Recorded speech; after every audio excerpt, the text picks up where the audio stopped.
जय श्री कृष्णा। राधे राधे दोस्तों, स्वागत है आप सभी का भक्ति सागर चैनल में। दोस्तों, आप सभी को गुरु पुण्य की हार्दिक शुभकामनाएं। दोस्तों, आज की वीडियो में हम गुरु पूर्णिमा कथा लेकर आए हैं, जो कि इस बार बहुत ही अवैधुत संजोग बना रही है। दरअसल इस बार गुरु पूर्णिमा के दिन गुरुवार है। गुरुवार 10 जुलाई को गुरु पूर्णिमा का पर्व इस बार मनाया जाएगा। पूर्णिमा पर भगवान विष्णु और उनके विभिन्न स्वरूपों की पूजा का सबसे ज्यादा महत्व होता है। तो अब की बार गुरु पूर्णिमा गुरुवार को होने से इसका महत्व और भी बढ़ गया है।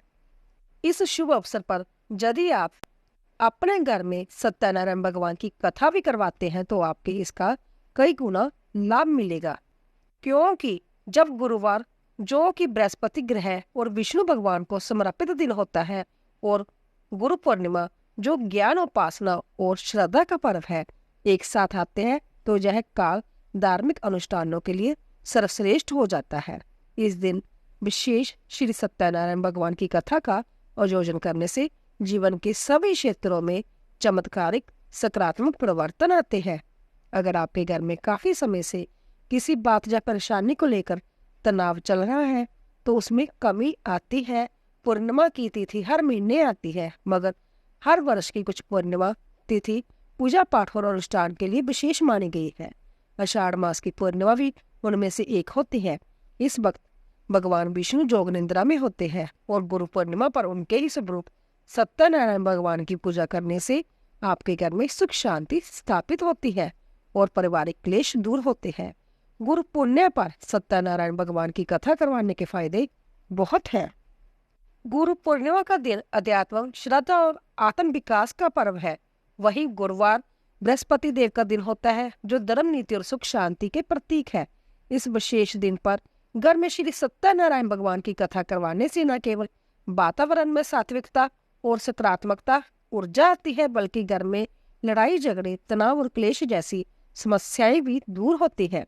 यह पूजाग्रस्त जीवन में समझदारी और प्रेम को बढ़ावा देती है। बच्चों और बुजुर्गों के स्वास्थ्य में भी सुधार देखा जा सकता है।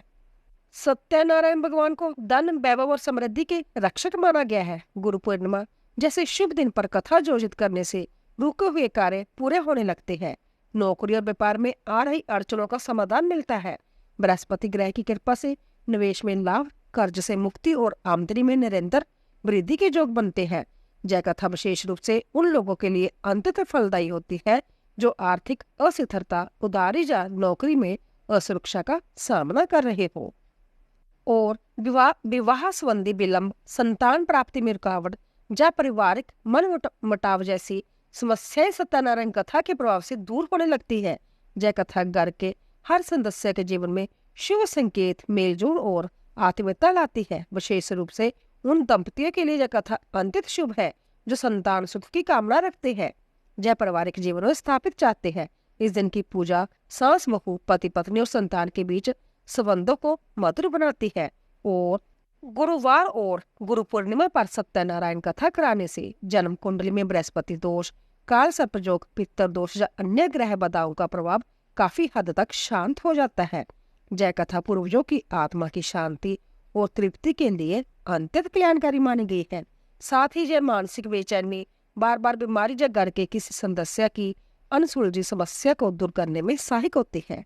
कथा के दौरान की गई सामूहिक प्रार्थना और हवन से वातावरण रोग निवारक और ऊर्जावान बन जाता है। तो आइए दोस्तों, शुरू करते हैं सत्यनारायण भगवान की कथा। वीडियो के अंत तक बने रहिए। आइए शुरू करते हैं। बोले सत्यनारायण भगवान की जय। एक समय नैमिषारण्य तीर्थ में शौनकादि सभी ऋषियों तथा मुनियों ने पुराण शास्त्र के वेत्ता श्री सूत जी महाराज से पूछा, महामुने, किस व्रत अथवा तपस्या से मनोवांछित फल प्राप्त होता है, उसे हम सब सुनना चाहते हैं। श्री सूत जी बोले, इसी प्रकार देव ऋषि नारद जी के द्वारा भी पूछे जाने पर भगवान श्री कमलापति जी ने उनसे जैसा कहा था उसे कह रहा हूँ, आप लोग सावधान होकर सुने।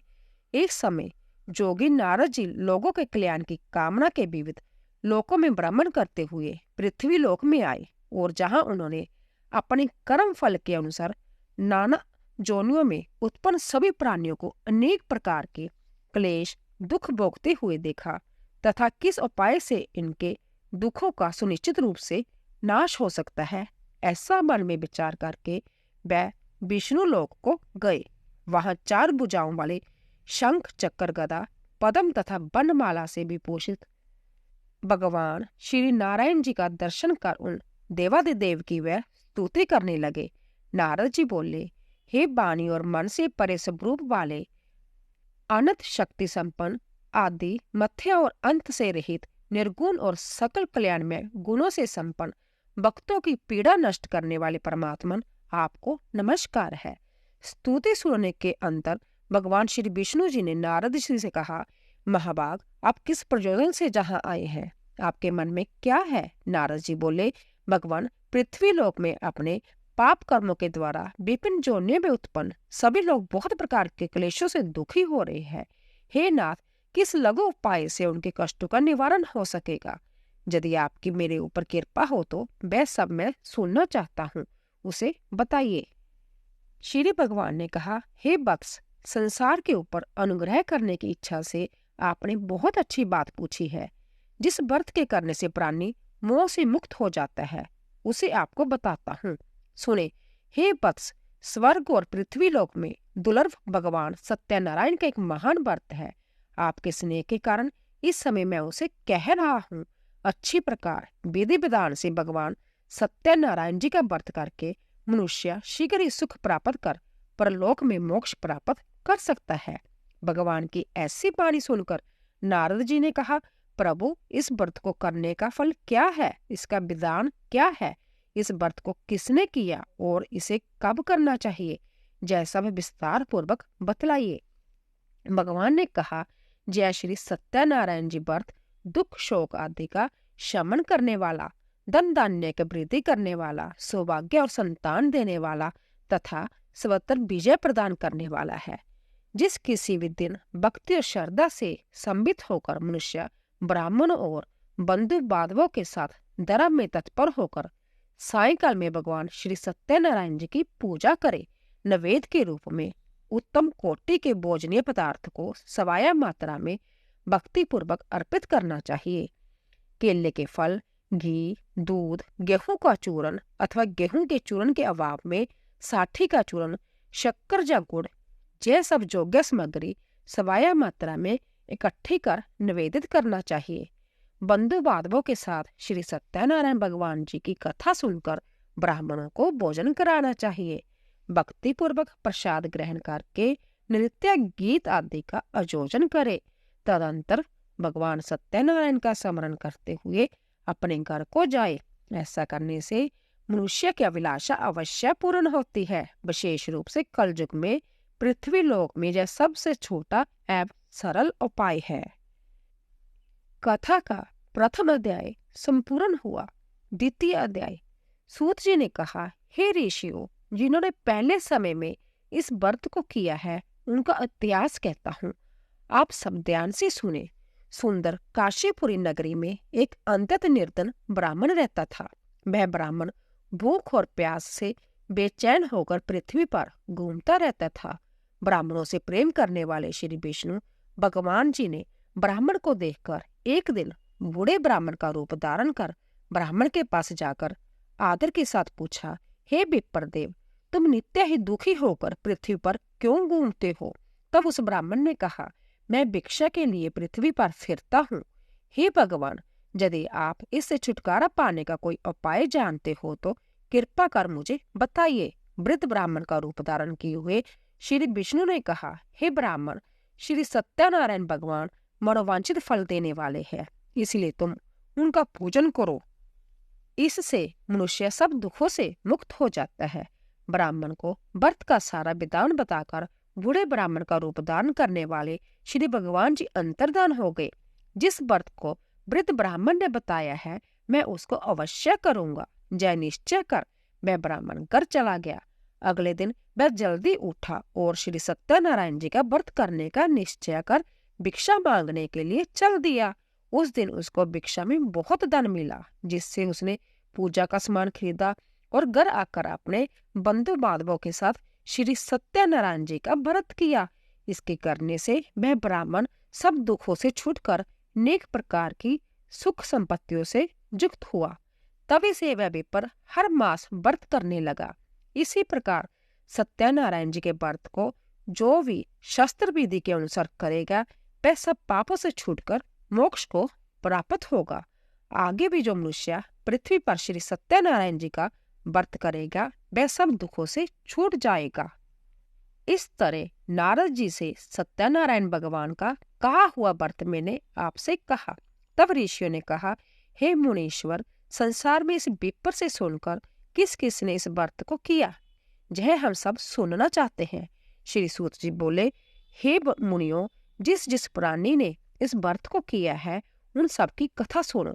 एक समय वह ब्राह्मण धन और ईश्वर के अनुसार बंधु बांधवों के साथ व्रत पूजन कर रहा था कि उसी समय एक लकड़हारा आया। उसने लकड़ियां बाहर रख दी और विप्र के घर में चला गया। प्यास से व्याकुल लकड़हारे ने विप्र को व्रत करते देखा। वह प्यास को भूल गया।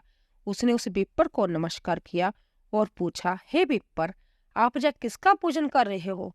इस व्रत से क्या फल मिलता है? कृपा करके मुझे बताइए। ब्राह्मण ने कहा, सब मनोकामनाओं को पूरा करने वाला जय श्री सत्यनारायण जी का व्रत है। इनकी ही कृपा से मेरे जहाँ धन धान्य आदि की वृद्धि हुई है। विप्र से इस बात के बारे में जानकर वह लकड़हारा बहुत प्रसन्न हुआ। भगवान का चरणामृत ले और भोजन करने के बाद वह अपने घर को चला गया। अगले दिन लकड़हारे ने अपने मन में संकल्प किया कि आज ग्राम में लकड़ी बेचने से जो धन मिलेगा उसी से भगवान सत्यनारायण जी का उत्तम व्रत करूंगा। मन में ऐसा विचार कर वह लकड़हारा लकड़ियां अपने सिर पर रखकर जिस नगर में धनवान लोग रहते थे वहां गया। उस दिन उसे उन लकड़ियों के चौगुने दाम मिले। वह बूढ़ा लकड़हारा अति प्रसन्न होकर पक्के केले, शक्कर, शहद, घी, दूध, दही और गेहूं का चूर्ण इत्यादि भी श्री सत्यनारायण भगवान के व्रत की सभी सामग्री लेकर अपने घर आ गया। फिर उसने अपने बंधु बांधवों को बुलाकर विधि विधान के साथ भगवान की पूजा और व्रत किया। उस व्रत के प्रभाव से वह बूढ़ा लकड़हारा धन पुत्र आदि से युक्त हुआ और संसार के समस्त सुख भोग कर बैकुंठ को चला गया। सत्यनारायण व्रत कथा में दूसरा अध्याय संपूर्ण। तीसरा अध्याय। श्री सूत जी ने कहा, हे श्रेष्ठ मुनियों, अब एक और कथा कहता हूँ। पूर्व काल में उल्का मुख नाम का एक बुद्धिमान राजा था। वह सत्यभक्त और जितेंद्रिय था। प्रतिदिन देव स्थानों पर जाता तथा गरीबों को दर्द देकर उनके कष्ट दूर करता था। उसकी पत्नी सुंदर और सती साध्वी थी। भद्रशिला नदी के तट पर उन दोनों ने श्री सत्यनारायण भगवान जी का व्रत किया। साधु नामक एक वेश्या राजा को व्रत करते देख उनसे पूछने लगा, हे राजन, भक्ति युक्त चित्त से जय आप क्या कर रहे हैं? मेरी सुनने की इच्छा है। तब महाराज उल्का मुख ने कहा, हे साधु वेश्या, मैं अपने बंधु बांधवों के साथ सनातन की प्राप्ति के लिए महाशक्तिमान सत्यनारायण भगवान का व्रत व पूजन कर रहा हूँ। उसने कहा, हे राजन, मुझे भी इसका सब विधान बताइए। मैं भी आपकी कथा अनुसार इस व्रत को करूंगा। मुझे कोई संतान नहीं है। विश्वास है कि इससे निश्चय ही मेरे जहाँ भी संतान होगी। राजा से सब विधान सुन व्यापार से निवृत्त हो वह वेश्या खुशी खुशी अपने घर आया।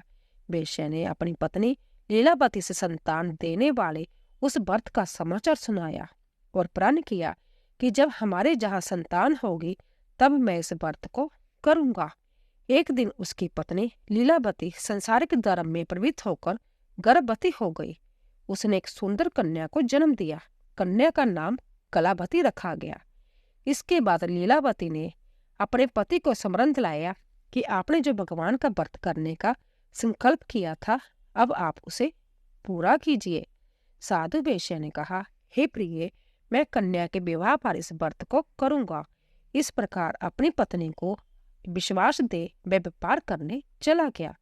काफी दिनों पश्चात वह लौटा तो उसने नगर में सखियों के साथ अपनी पुत्री को खेलते देखा। वेश्या ने तत्काल कलावती के लिए कोई सुयोग्य वर की तलाश की। कंचन नगर के एक सुजोग बनिक पुत्र से अपने बंधु बांधवों सहित प्रसन्नचित होकर अपनी पुत्री का विवाह उसके साथ कर दिया। वेश्या विवाह के समय भी सत्यनारायण का भगवान का व्रत करना भूल गया। इस पर श्री सत्यनारायण भगवान की लीला हुई। अपने कार्य में कुशल साधु नामक वेश्या अपने जमाता सहित नाव को लेकर व्यापार करने के लिए समुद्र के समीप स्थित रत्नसपुर नगर में गए। दोनों ससुर जमाई राजा चंद्रकेतु के नगर में व्यापार करने लगे। एक दिन भगवान सत्यनारायण जी की माया से प्रेरित एक चोर राजा का धन चुराकर भागा जा रहा था। सजा के दूतों को अपने पीछे आते देखकर चोर ने घबरा कर राजा के धन को उनकी नाव में रखकर भाग गया जहाँ ससुर जमाई थे। जब राजा के धन को उनकी नाव में रखा देखा तो पकड़कर राजा के समीप जाकर बोले, हम ये 2 चोर पकड़ कर लाए हैं, आप आज्ञा दे। राजा ने कारागार में डालने की आज्ञा दे दी। इस प्रकार राजा की आज्ञा से उनको कठिन कारावास में डाल दिया गया तथा उनका धन भी ले लिया। सत्यनारायण भगवान की लीला के अनुसार साधु वेश्या की पत्नी लीलावती व पुत्री कलावती भी घर पर बहुत दुखी हुई। उनके घर में रखा धन चोर ले गए। एक दिन शारीरिक व मानसिक पीड़ा तथा भूख प्यास से अति दुखित हो भोजन की चिंता में कलावती एक ब्राह्मण के घर गई। उसने श्री सत्यनारायण भगवान का व्रत होते देखा। उसने कथा सुनी तथा प्रसाद ग्रहण कर रात को घर आई। माता ने कलावती से पूछा, हे पुत्री, तू अब तक कहाँ रही, वह तेरे मन में क्या है? कलावती बोली, हे माता, मैंने श्री सत्यनारायण भगवान का व्रत होते देखा है। तब कलावती के वचन सुनकर लीलावती ने सत्यनारायण भगवान की पूजन की तैयारी की। उसने परिवार और बंधुओं सहित श्री सत्यनारायण भगवान का पूजन व व्रत किया और वर मांगा कि मेरे पति और दामाद शीघ्र ही घर लौट आए। साथ ही प्रार्थना की, हम सबका अपराध क्षमा करो। श्री सत्यनारायण भगवान जी इस व्रत से संतुष्ट हो गए। उन्होंने राजा चंद्रकेतु के स्वप्न में दर्शन देकर कहा, हे राजन, जिन दोनों वेश्यों को तुमने बंदी बना रखा है वह निर्दोष है, उन्हें प्रांतः ही छोड़ देना। राजा से वचन कहकर भगवान अंतर्धान हो गए। प्रांतःकाल राजा चंद्रकेतु ने सभा में सबको अपना स्वप्न सुनाया और सैनिकों को आज्ञा दी कि दोनों बनिक पुत्रों को कैद से मुक्त कर सभा में लाया जाए। दोनों ने आते ही राजा को प्रणाम किया। राजा ने उनसे कहा, हे महान बाबू, तुम्हें भाविवश ऐसा कठिन दुख प्राप्त हुआ है, अब तुम्हें कोई ब्याह नहीं, तुम मुक्त हो। ऐसा कहकर राजा ने उनको नए नए वस्त्र आभूषण दिए तथा उनका जितना धन लिया था उससे दोनों लौटाकर आदर से विदा किया। दोनों वेश्या अपने घर को चल दिए। सत्यनारायण व्रत कथा 3 अध्याय संपूर्ण। 4 अध्याय। श्री सूत जी ने कहा, वेश्या और उसके जमाई ने मंगलाचार करके यात्रा आरंभ की और अपने नगर की ओर चल पड़े। उनके थोड़ी दूर आगे बढ़ने पर दंडी वेशधारी श्री भगवान जी ने उनसे पूछा, हे वेश्या, तेरी नाव में क्या है? अभिमानी बनिक हंसता हुआ बोला, हे दंडी, आप क्यों पूछते हैं? क्या धन लेने की इच्छा है? मेरी नाव में तो बेल और पत्ते भरे हैं। वेश्या का कठोर वचन सुनकर दंडी रूप में भगवान ने कहा, तुम्हारा वचन सत्य हो।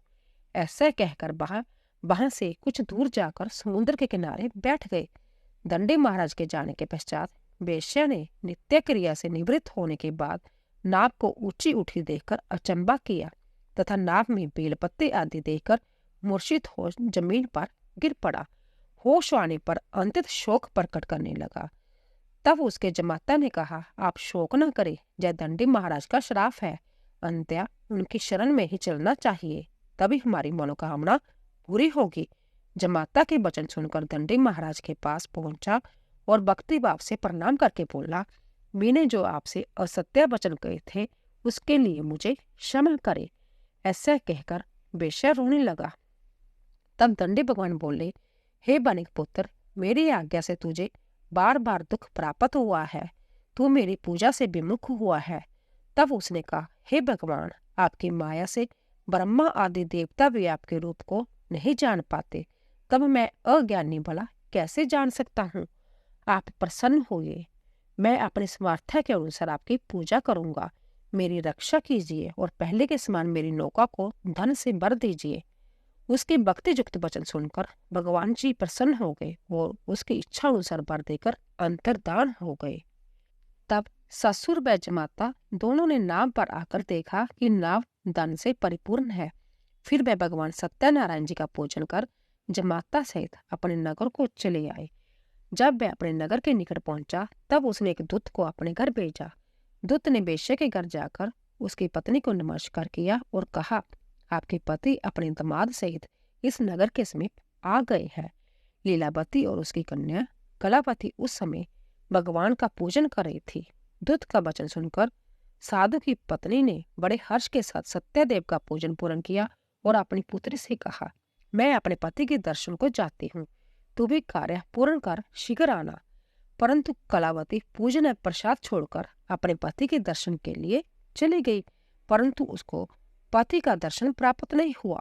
नौका को डूबा हुआ तथा कन्या को रोती हुई देख वेश्या दुखित हो बोली, हे प्रभु, मुझसे जा मेरे परिवार से जो भूल हुई है उसे क्षमा करो। उसके दीन वचन सुनकर सत्यादेव भगवान प्रसन्न हो गए। आकाशवाणी हुई, हे वेश्या, तेरी कन्या प्रसाद छोड़कर आई है, इसका पति अदृश्य हुआ है। यदि वह घर जाकर प्रसाद खाकर लौटी तो इसका पति अवश्य मिलेगा। आकाशवाणी सुनकर कलावती ने घर पहुंचकर पूजन कर प्रसाद खाया और फिर आकर अपने पति के दर्शन किए। फिर वेश्या ने वही बंधु बांधवों से सत्यदेव का विधि पूर्वक पूजन किया। वह इस लोक का सुख भोग कर अंत में स्वर्ग लोक को गया। सत्यनारायण व्रत कथा में चौथा अध्याय संपूर्ण। 5वां अध्याय। श्री सूत जी ने आके कहा, हे ऋषियों, मैं एक और कथा सुनाता हूँ। प्रजा पालन में लीन तुंगध्वज नाम का एक राजा था। उसने भगवान सत्यदेव का प्रसाद त्याग कर बहुत दुख पाया। एक समय राजा वन में वन्य पशुओं को मारकर बड़ के वृक्ष के नीचे आया। वहां उसने ग्वालों को भक्ति भाव से बंधु बांधवों सहित श्री सत्यनारायण जी का व्रत पूजन करते देखा, परंतु राजा देखकर भी अभिमानवश ना तो वहां गया और ना ही सत्यदेव भगवान को नमस्कार ही किया। जब ग्वालों ने भगवान जी का प्रसाद उनके सामने रखा तो वह प्रसाद त्याग कर अपने नगर को चला गया। नगर में पहुंचकर उसने देखा कि उसका सब कुछ नष्ट हो गया। वह समझ गया कि यह सब भगवान सत्यदेव ने ही किया है। तब वह उसी स्थान पर वापस आया और ग्वालों के समीप गया और विधि पूर्वक पूजन कर प्रसाद खाया तो सत्यनारायण जी की कृपा से सब कुछ पहले जैसा ही हो गया और दीर्घ काल तक सुख भोग कर स्वर्ग लोक को चला गया। जो मनुष्य इस परम दुर्लभ व्रत को करेगा, श्री सत्यनारायण भगवान की कृपा से उसे धन धान्य की प्राप्ति होगी। निर्धन धनी बंदी बंधन से मुक्त होकर निर्भय हो जाता है। संतानहीन को संतान प्राप्त हो जाती है तथा सब मनोरथ पूर्ण होकर अंत में वह वैकुंठ धाम को जाता है। जिन्होंने पहले इस व्रत को किया, अब उनके दूसरे जन्म की कथा भी सुनिए। संत आनंद नाम ब्राह्मण ने सुदामा के रूप में जन्म लेकर श्री कृष्ण की भक्ति कर मोक्ष प्राप्त किया। उल्का मुख नाम के महाराज राजा दशरथ बने और श्री रंगनाथ का पूजन कर वैकुंठ को प्राप्त हुए। साधु नाम के वेश्या ने धर्मात्मा व सत्य प्रतीक राजा मोरध्वज बनकर अपने पुत्र को आरे से चीरकर मोक्ष को प्राप्त हुआ। महाराज तुंगध्वज संभ्य बूढ़ हुए। उन्होंने बहुत से लोगों को भगवान की भक्ति में लीन कर मोक्ष प्राप्त किया। लक्कड़हारा वीर अगले जन्म में ग्रह नामक निषाद राजा हुआ, जिसने भगवान श्री राम के चरणों की सेवा कर मोक्ष प्राप्त किया। सत्यनारायण व्रत कथा 5वां अध्याय संपूर्ण हुआ। बोलिए सत्यनारायण भगवान की जय। तो दोस्तों, अगर आपको हमारी कथा पसंद आई हो, प्लीज ज्यादा से ज्यादा शेयर कीजिए। आप सभी का धन्यवाद।